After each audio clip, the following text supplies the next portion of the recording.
Mesdames, Messieurs, bonsoir. D'après des estimations du Haut Commissariat de l'ONU pour les réfugiés, 10 millions de personnes sont en situation d'apatridie dans le monde. Des personnes qui sont dépourvues de nationalité et sont confrontées toute leur vie à des obstacles et à des déceptions. Droits et devoirs aujourd'hui s'intéresse à cette catégorie de personnes à la quête d'identité pour jouir pleinement de leurs droits. Et pour aborder cette thématique, nous recevons sur ce plateau M. Hyacinthe Daoutor. Il est juriste et chercheur en droits de l'homme et démocratie à la chaire UNESCO. M. Daoutor, bonsoir et merci d'avoir accepté notre invitation. Bonsoir, Madame la journaliste. Alors, Monsieur Daoutor, lorsqu'on parle d'apatride, c'est qui une personne apatride? Une personne apatride, disons, c'est une personne dépourvue de nationalité. D'abord, nous allons nous référer à la Convention ayant établi le statut au niveau des Nations Unies. Il s'agit de la Convention de 1954 sur le statut des apatrides qui définit l'apatride comme étant une personne qu'aucun État ne reconnaît comme son ressortissant par application de sa législation. Et au plan, si nous quittons le plan juridique et littéralement parlant, nous dirons que l'apatride, c'est celui-là qui est dépourvu de nationalité, de patrie, et par conséquent de lien juridique pouvant établir son rattachement à un État au monde. Alors, dans le monde, je l'ai dit tout à l'heure dans l'introduction, il y a des millions de personnes qui se retrouvent dans cette situation. En Côte d'Ivoire, par exemple, un pays proche de nous, on dénombre près de 2 millions d'apatrides. Et qu'est-ce qui explique le phénomène, surtout dans ce pays, dans ces pays-là?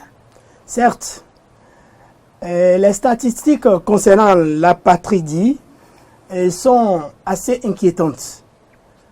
Au monde entier, il y a plus de 10 millions de personnes qui n'ont aucune nationalité et qui ne peuvent se prévaloir d'un lien juridique pour être en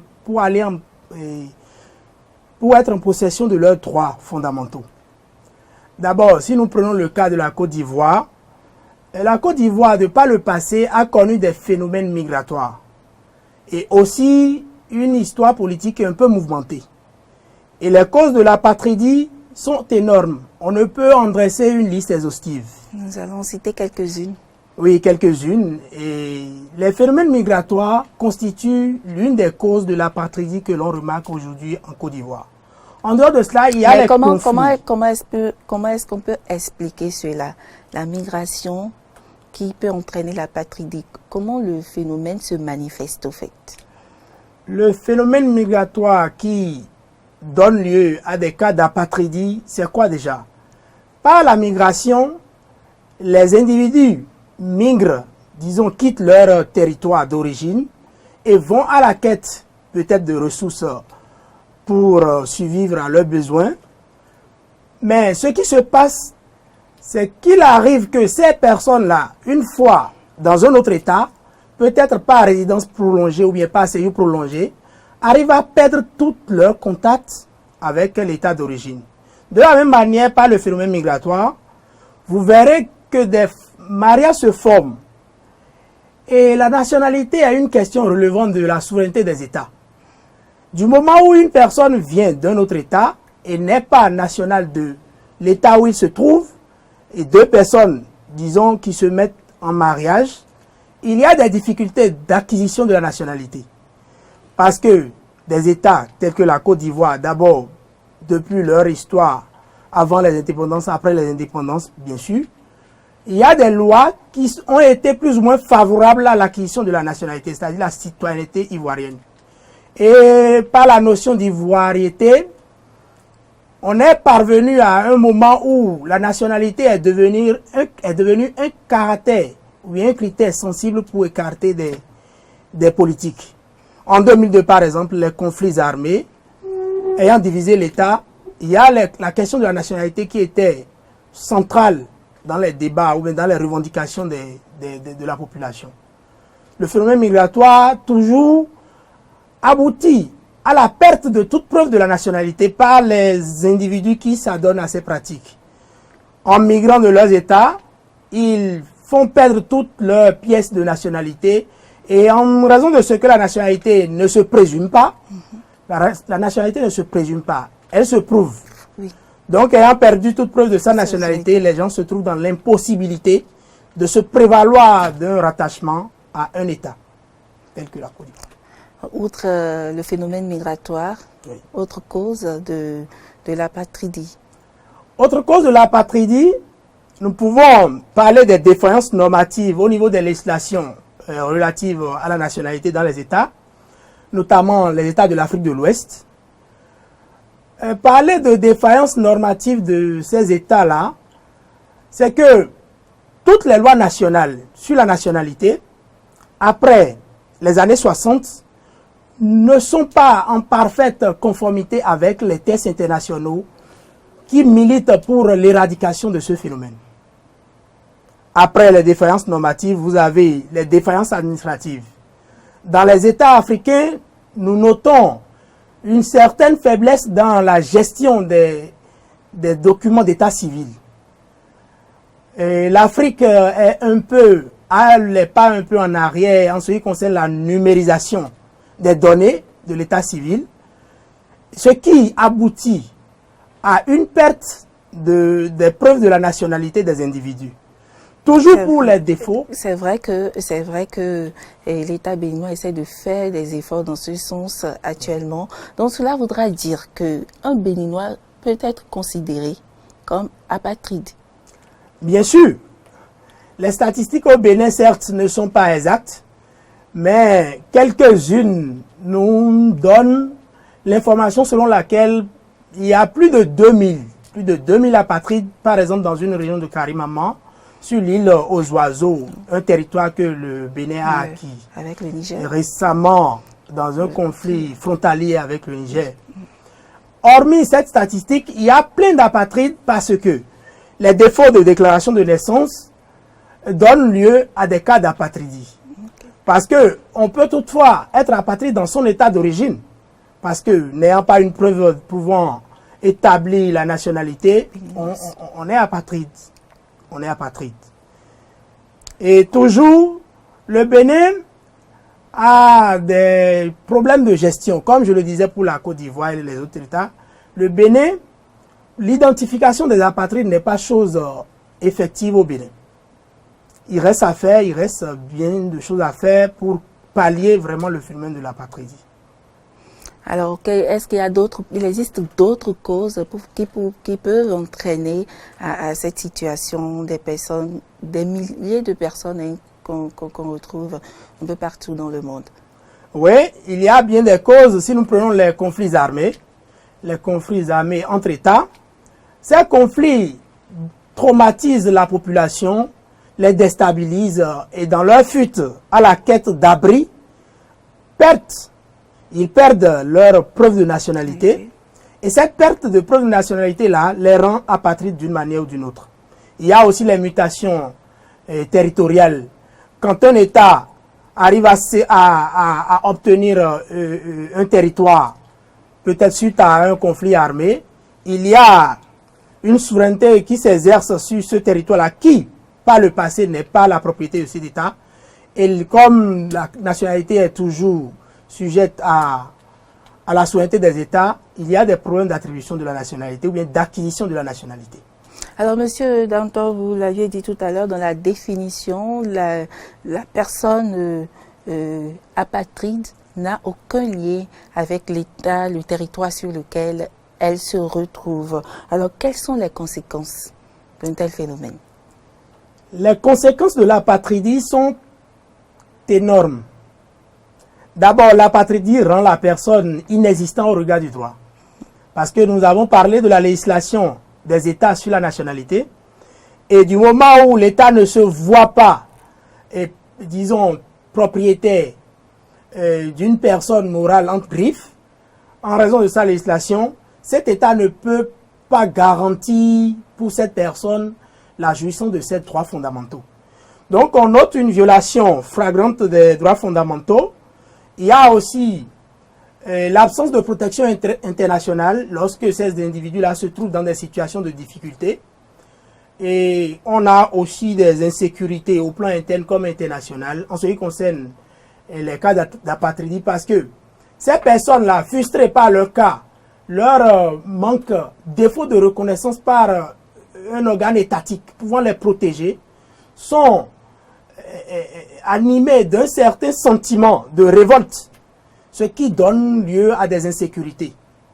Et dans le Sahel ou bien dans la plupart des États de l'Afrique de l'Ouest, vous voyez que les questions de nationalité interviennent de façon récurrente dans les revendications. Mais dans ces conditions, comment est-ce que ces personnes arrivent à vivre? Parce qu'il faut travailler, et pour travailler, il faut prouver une identité. Comment ces personnes arrivent à vivre, à survivre au quotidien? La difficulté demeure toujours pour ces personnes-là. D'abord, de vous à moi. Et si vous êtes arrivé une fois de perdre votre carte d'identité et durant un moment donné, ne plus avoir accès à votre compte bancaire, ne pas avoir un emploi, ne plus vous prévaloir de votre identité pour entrer en possession d'un droit qui vous est vraiment nécessaire pour votre vie. Si vraiment cela vous est arrivé, imaginez un instant les affres que subissent les apatrides. Les apatrides sont dans une situation d'inconfort total. Et cet inconfort qu'ils vivent les rend tellement, disons, inférieurs aux autres membres de la cité, au point où ils ne peuvent pas jouir de leurs droits et fondamentaux, notamment les droits économiques et socioculturels, le droit à la santé, le droit à l'éducation, le droit à un emploi, le droit à une rémunération, le droit au mariage. Les apatrides sont vraiment banalisés. Ils sont pas des individus au regard de la loi. Est-ce que cela n'entraîne pas à un moment donné, ne provoque pas des infractions, c'est-à-dire des fraudes? Ils sont obligés de se mettre sous une fausse identité pour pouvoir jouir pour pouvoir vivre. Bien sûr. Si nous prenons les conflits armés ou bien, disons, les phénomènes terroristes, la plupart des apatrides sont attirés par ces clans de terroristes, et même pour alimenter d'autres réseaux de conflits armés, les apatrides sont assez favorables à ces phénomènes au point où, n'ayant pas une identité, n'ayant pas un rattachement, un lien avec un État, c'est facile pour eux d'accéder à ces groupes parce qu'ils n'auront pas une traçabilité de leur identité, et ça instaure une insécurité totale.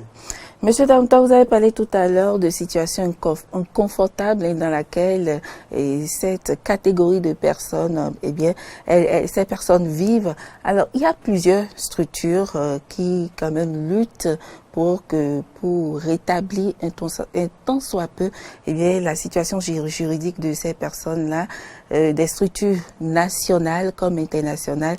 Amnesty International fait partie de ces structures-là et mène des actions pour que ces personnes en situation d'apatridie, eh bien, jouissent de leurs droits. Alors, nous nous sommes rapprochés de responsable, sinon du directeur exécutif d'Amnesty Bénin, eh bien, qui nous a parlé des actions que mènent ces structures au Bénin pour permettre à ces personnes en situation d'apatridie au Bénin, eh bien, de jouir de leurs droits. L'apatride, c'est une personne qu'aucun État ne reconnaît comme son national ou son citoyen, au regard de la Convention des Nations Unies de 1954 plutôt, plus précisément en son article 1er. Au niveau du Bénin, notre projet a porté principalement sur les 3 derniers mois de l'année 2020, où nous avons dénombré d'abord un certain nombre de fossés, notamment une méconnaissance de la question de l'apatridie par l'opinion publique. Nous avons donc sous ce volet mené quelques sensibilisations au niveau communautaire à travers des rencontres d'échanges que nos points focaux apatridie ont menés dans différentes localités du Bénin. Nous avons également eu à mener des émissions radiophoniques, environ une vingtaine sur cette période-là, pour sensibiliser les populations sur les comportements qui peuvent nous amener à tomber sous le risque de l'apatridie. Comme autre fossé, nous avons également noté que les personnes à risque d'apatridie au Bénin ont besoin d'une écoute, ont besoin d'une assistance. Donc nous avons au niveau de notre clinique juridique ici déployé un personnel qui était disposé à recevoir toutes ces personnes qui n'ont pas de documents d'identité et qui vivent sur notre territoire ici au Bénin. Comme premier résultat, on pourrait dire qu'on a eu beaucoup de personnes aujourd'hui qui ont eu connaissance de cette situation et des facteurs qui peuvent nous conduire à devenir apatrides même si nous sommes chez nous. À l'instant, M. Dieudonné Dagbeto, il est le directeur d'Amnesty International Bénin. M. Dantor, votre réaction suite à cet élément?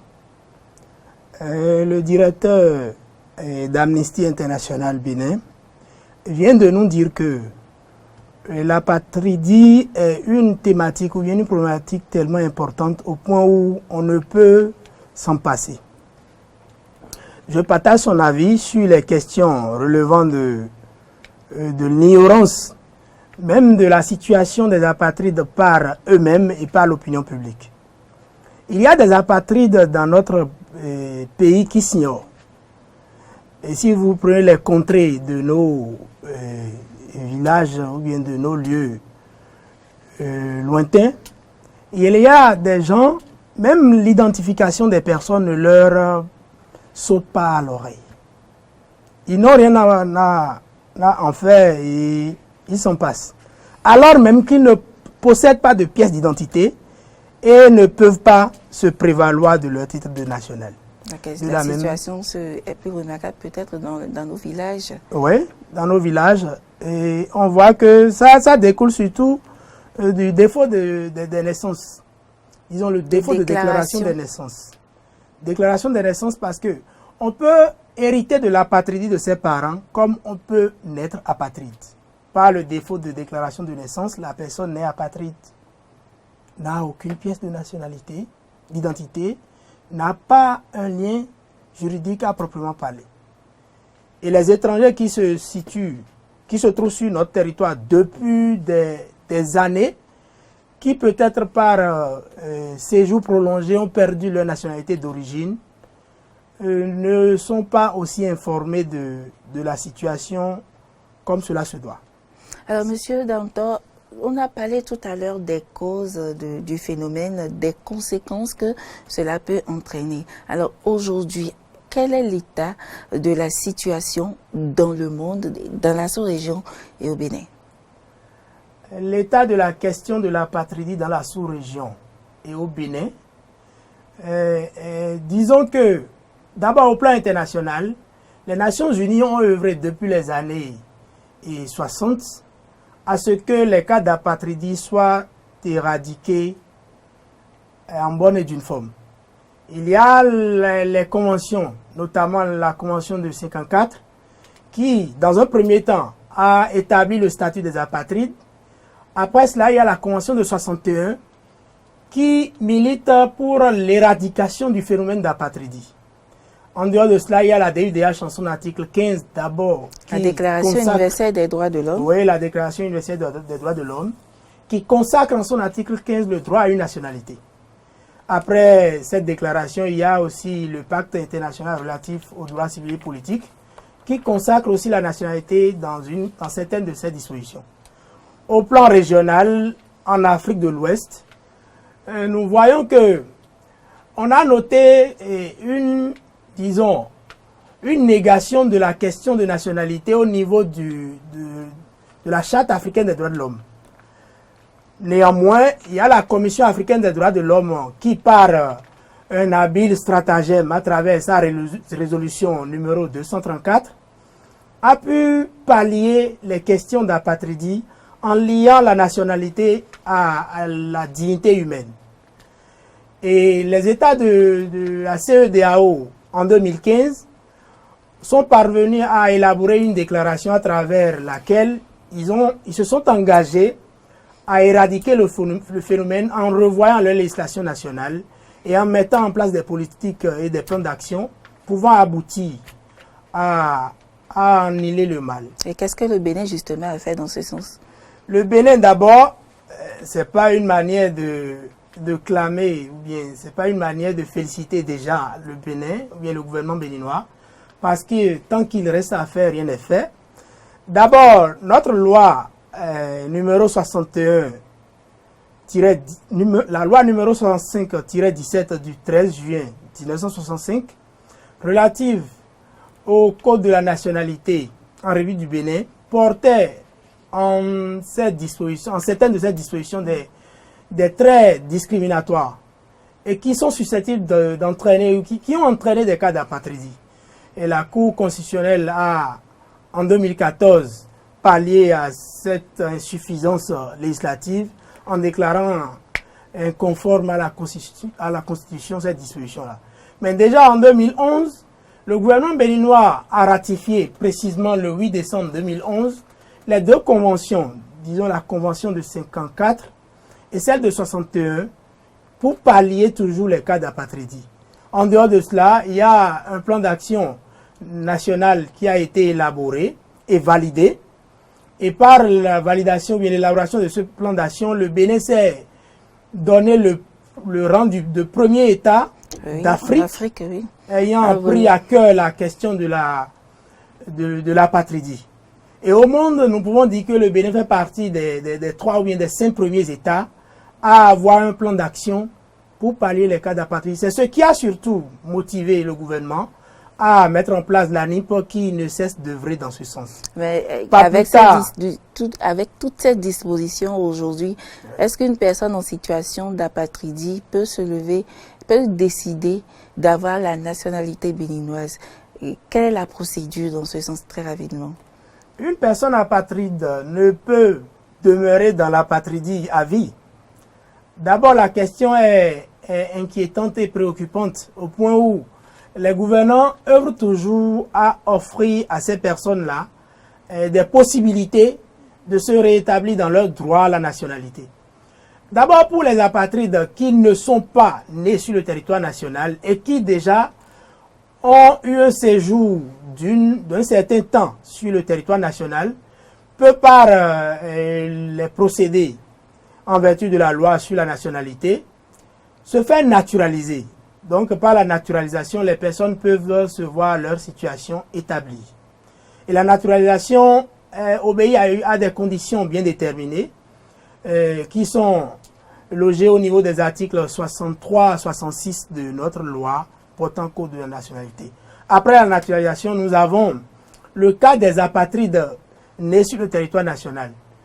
Ceux-là qui se trouvent apatrides sur leur sol d'origine peuvent toutefois réparer leur cas d'apatridie en se faisant enregistrer déjà à l'ANIP, parce que l'ANIP, par ses campagnes, n'a pas pu enregistrer tous les nationaux béninois.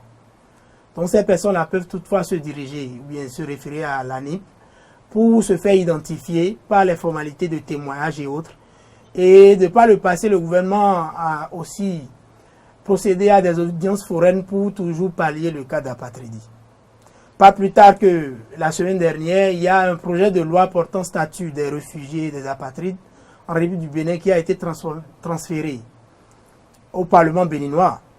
Donc, il y a un ouf de soulagement qui se profile à l'horizon pour ces personnes-là. Alors, Monsieur Dantor, il y a le HCR, le Haut Commissariat de l'ONU pour les réfugiés, qui s'engage à mettre fin à cette situation d'apatridie, à cette injustice dans le monde d'ici 2024. Est-ce que vous pensez réellement que cela peut se faire? Cette lutte-là peut aboutir? D'abord, il faut comprendre que cette volonté, ou bien cette mise du Haut Commissariat des Nations Unies pour les réfugiés, le HCR, dans la danse en Afrique de l'Ouest de ce qui concerne l'apatridie, est liée à son mandat. Son mandat après les 2 conventions des Nations Unies. L'Assemblée générale des Nations Unies a confié au Haut Commissariat des Nations Unies pour les réfugiés le mandat d'identifier et de prévenir et d'éradiquer l'apatridie à travers le monde entier, et surtout protéger les apatrides en ce qui concerne la jouissance de leurs droits fondamentaux. Et ce mandat du Haut Commissariat des Nations Unies l'amène à avoir une politique d'éradication de l'apartheid en Afrique de l'Ouest. D'abord la déclaration d'Abidjan et le plan d'action de Banjul font partie des actes posés par le Haut Commissariat des Nations Unies. Et face à une question aussi désastreuse que, comme l'apartheid, on ne peut qu'être péremptoire. Disons pas péremptoire, on ne peut qu'être optimiste. Optimiste. C'est mieux. Optimiste en ce sens que on souhaite toujours, comme nous, qui jouissons de nos droits fondamentaux, que ces apatrides-là soient à notre image. Une société n'est jamais stable et viable ou bien vivable que lorsque les gens sont au même piédestal de jouissance de leurs droits.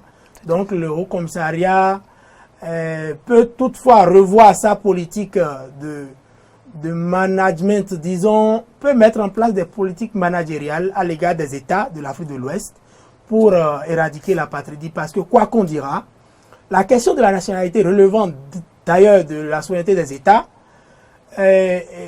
ramène ou bien implique une certaine difficulté en ce sens que remédier à l'apartheid revient forcément à inculquer à ces États-là la volonté, l'effective volonté d'éradiquer l'apartheid. Donc le Haut Commissariat des Nations Unies peut toutefois y parvenir. Alors je voudrais rapidement qu'on fasse cette distinction très rapidement, Monsieur Daouda. Un apatride n'est pas un réfugié. Non, un apatride n'est pas un réfugié de facto. Un apatride peut toutefois être un réfugié, mais les réfugiés, quant à eux, ont un statut particulier. Ils ont un statut qui leur est conféré par la Convention de 1951, la Convention des Nations Unies, qui établit leur statut. Mais le réfugié, par définition, c'est une personne qui dispose d'une nationalité, mais qui, par suite d'une situation, fuit son territoire d'origine, ce territoire dont il dispose de la nationalité, et se trouve hors de ce territoire en raison d'une persécution due à son rang social, à son rang ethnique, ou bien à ses opinions politiques ou religieuses. Cette personne-là se trouve hors de cet état et se refuse de se réclamer et de la protection de cet état dont il dispose de la nationalité. Et il faut aussi faire la démarcation entre l'apatride et l'étranger. Souvent, les gens confondent l'apatride à l'étranger. L'étranger, c'est celui-là qui se trouve hors de l'état dont il est originaire. Ok, merci beaucoup, Monsieur Daouda. Merci pour toutes ces explications. Merci pour toutes ces informations. Mesdames, Messieurs, nous sommes au thème de ce numéro, de votre émission Droits et Devoirs, nous avons échangé aujourd'hui sur la situation des personnes en situation d'apatridie et qui sont nombreux dans le monde à être dépourvus de leur statut juridique, je dirais. Et comme l'a dit Monsieur Daouda, ce sont des gens qui vivent dans des conditions inconfortables. Merci de nous avoir suivis. À la prochaine.